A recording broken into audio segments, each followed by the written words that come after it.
Olá, Oi, estamos aqui de novo para o nosso Pensando Junto, Pergunto, dá dá assunto? assunto.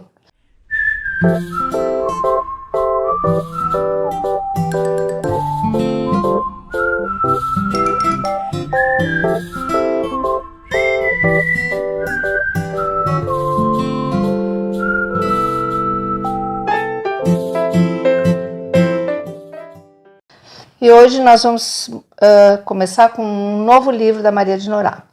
Não só um novo livro, como uma nova etapa do desenvolvimento. A gente vai hoje começar a falar sobre A Coragem de Crescer, que é um livro sobre adolescência.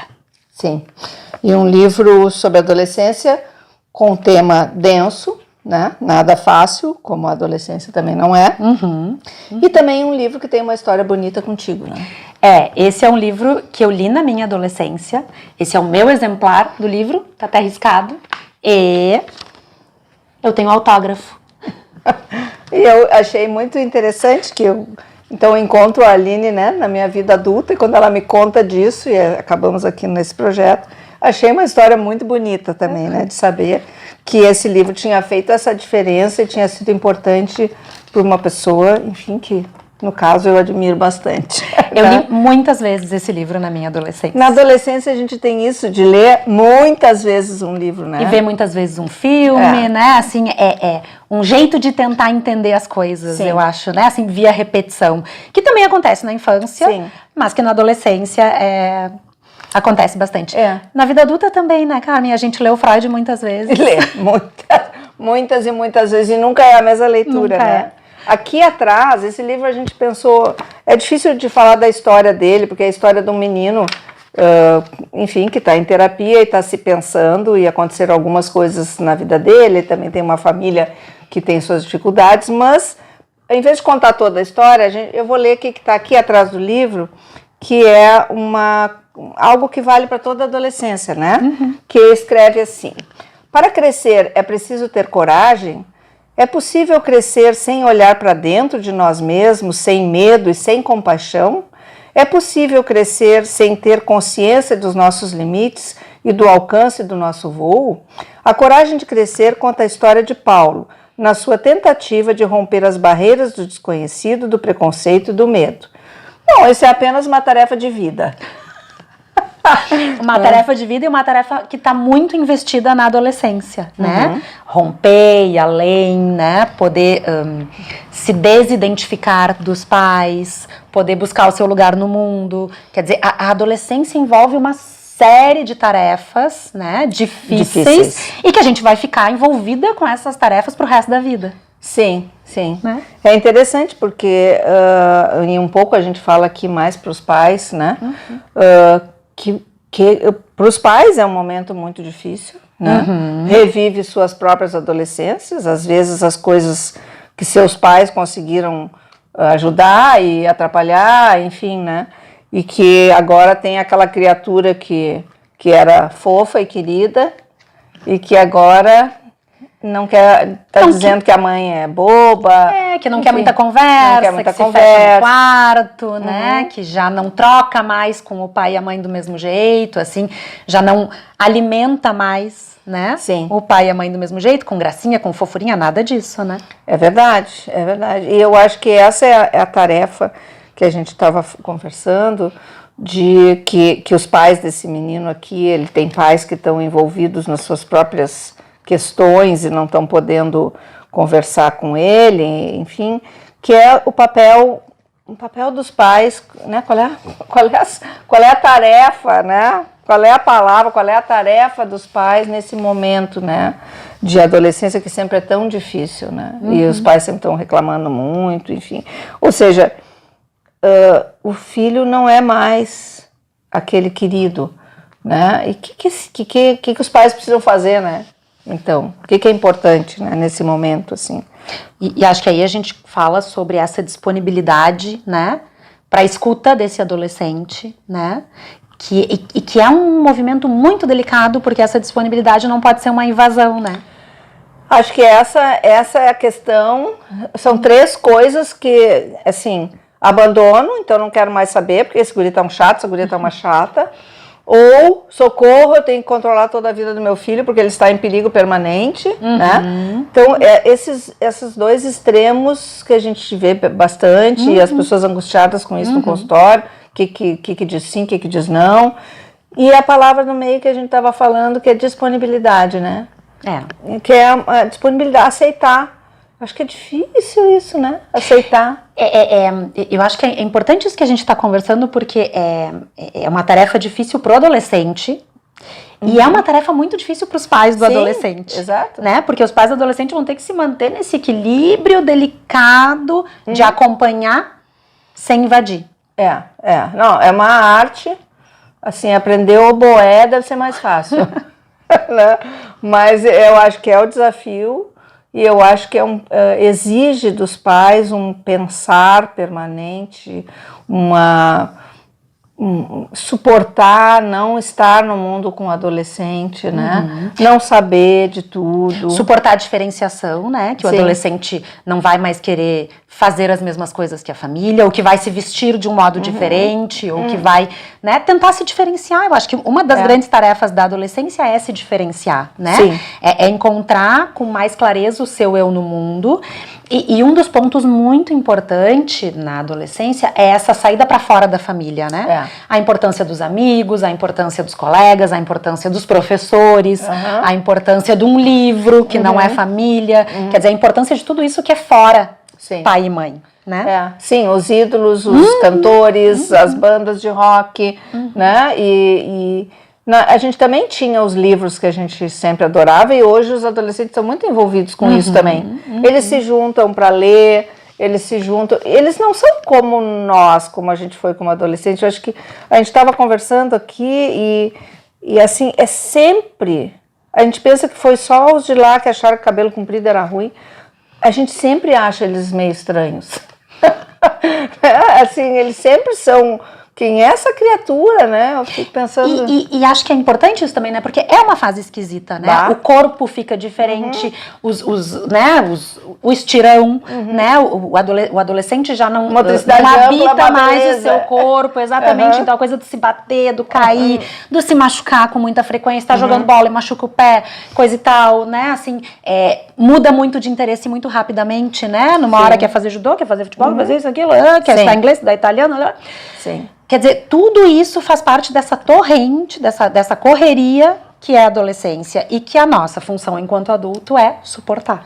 Exato, suportar, né? Porque eu até me lembrei de uma coisa que eu ouvi, uma frase, que em algum momento a pessoa só podia experimentar se fosse para valer. Eu acho que tem uma coisa que a gente ouve na adolescência, assim, mas ele não vai fazer isso para valer.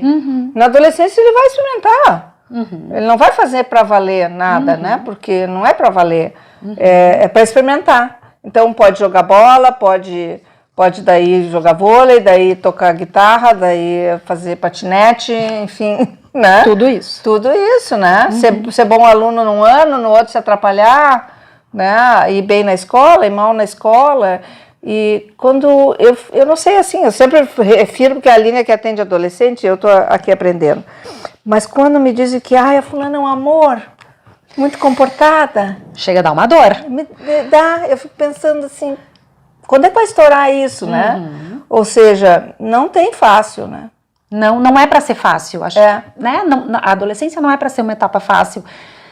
Nem para quem tá vivendo, nem para, né, tá vivendo o adolescente, porque exatamente, então vai ter que habitar um novo corpo, vai ter que se dar conta de outros desejos, a sexualidade rompe, né, assim, vem numa correria, assim, também. Hormonal. Tem os hormônios, tem tudo isso, né, e as exigências são muito maiores, né, num mundo que a gente tá hoje de múltiplos estímulos, né, Sim. E então não é uma etapa fácil, né, não é fácil para os pais e não é fácil para quem tá vivendo. Eu acho que também, claro, a gente sabe disso, assim, a vida foi complexizando. Foi. Né? Se fala um pouco isso, assim, de que houve uma evolução tecnológica muito rápida e o mundo evoluiu muito rapidamente, então as estruturas de trabalho, o que os pais faziam antigamente, o pai saía de manhã, voltava às 5 horas, trabalhava na firma, a mãe fazia não sei... Eram coisas mais dadas, né? Mais prontas, e o adolescente tinha os amigos, ia pra rua, jogava bola. Quer dizer, hoje tantos pais têm que administrar infinitas coisas diferentes e possibilidades para eles também. E os filhos têm esse mundo, nessa oferta enorme, né? Que a gente tem que mediar também. Que complexifica, né? Que torna tudo muito mais complexo, né? Sim. Acho que sim. E eu acho que negar, ou dar tudo, ou deixar tudo, eu acho que tornou mais difícil. E os pais têm que ser mais pensantes, né? Acho que sim. Exige mais dos pais, né? Acho que é legal a gente poder falar isso, né? O quanto a adolescência hoje em dia, essa abertura de diálogo, né? Que não havia essa antes, infância, né? mais observada, né? Assim, onde a gente está aqui falando né? Do desenvolvimento humano, o quanto isso, né? Assim, dá mais trabalho. Né? Dá mais trabalho. Dá mais trabalho, é verdade. E os adultos talvez já estejam também trabalhando mais e mais ocupados com todas as mudanças que eles estão tendo que fazer. Né? Assim, a minha geração teve que aprender a usar computador, usar mídias, né? Ou ficar para trás. Né? Não tem essa escolha. E é muito bacana e tal, mas é um monte de coisas para fazer. E os adolescentes de hoje já nasceram com uma mídia, um computador, um celular, qualquer coisa na mão. Então, assim, é uma relação diferente, né? Não é a mesma. Não, e o nosso mundinho, né, de pais está mudando muito. A gente está também, vamos dizer assim, não é uma adolescência, mas é quase como se a gente estivesse entrando num outro mundo e tem que lidar com todas aquelas coisas e diferentes cada vez. Assim, nós estamos aqui em agosto de 2021 para marcar, né? Faz 1 mês e pouco que surgiu o Pix. É uma coisa mais básica do mundo, mas assim, todo mundo teve que aprender a ter um Pix, entendeu? Quer dizer, é a última coisinha simples que aconteceu e que nós todos tivemos que ir ali e hoje nos adaptar rapidamente, porque... E hoje em dia, então, nós estamos aqui numa pandemia, também tivemos que nos adaptar. E para os adolescentes, né, em especial, acho que se a gente entra nesse assunto, para os adolescentes em especial, a pandemia, né, vai deixar um registro que a gente ainda não sabe, né, mas toda essa saída, assim, para fora, né, para os amigos, para namorar, tudo isso ficou congelado por um tempo, né, não pode acontecer, né, então a gente também vai ter que lidar com uma adolescência que se estrutura agora dentro da pandemia e que vai ser diferente. Isso é trabalhoso pra gente, profissional da área da saúde que está atendendo adolescente. Isso é muito trabalhoso para as famílias, né? É verdade, eles ficaram presinhos, né? Então, essa primeira pergunta aqui que a Carmen leu, para crescer é preciso ter coragem? Muita coragem. Muita coragem. E é melhor. E os pais crescem junto também, né? Eu acho que também é uma etapa que também mexe com toda a família, né? E os pais vão ter que se olhar. Eu acho que essa é a questão, né? Se os pais tiverem respostas muito prontas ou verdades muito prontas ali, eu acho que a coisa complica, né? Porque ele diz aqui, é possível crescer sem olhar para dentro de nós mesmos, sem medo e sem compaixão? Põe pergunta nisso, né? Porque, olha, é muito difícil. Eu acho, a gente aqui, casualmente, a gente acha maravilhoso fazer isso. Olhar para dentro. Olhar para dentro, né? Mas é difícil. Muito difícil, mas a gente aposta que ainda é uma saída, poder conversar, poder ouvir, né? Poder ouvir, ficar em silêncio também, e tolerar essa distância, ouvir as suas angústias como pais, né? E talvez... E aí tem aquela frase que a gente estava conversando antes, tem uma frase do Winnicott, né? Um psicanalista inglês. Maravilhoso. Né? Em que ele diz que a função dos pais é sobreviver à adolescência dos filhos. Sim, né? Sim. Então, assim, a função dos pais é ficar ali, sobrevivendo. Sobrevivendo. Né? Assim, aos ataques, à brabeza, as ações múltiplas dos adolescentes, né? Assim, regulando um pouco. E dando uma olhada, tentando, né? Assim, tentando rechear, fazer um estofo? Um amortecedor, assim, para algumas coisas, né? Mas as coisas precisam acontecer. Sim, né? Precisam. Não dá para trancar, né? E ao mesmo tempo não dá para soltar. É a história da disponibilidade, né?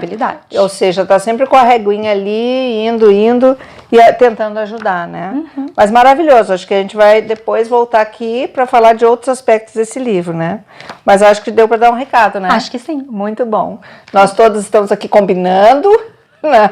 Acertamos as roupas para combinar e estamos muito felizes de estar de volta. Foi um prazer falar com vocês. Prazer falar contigo. Igualmente. Tchau.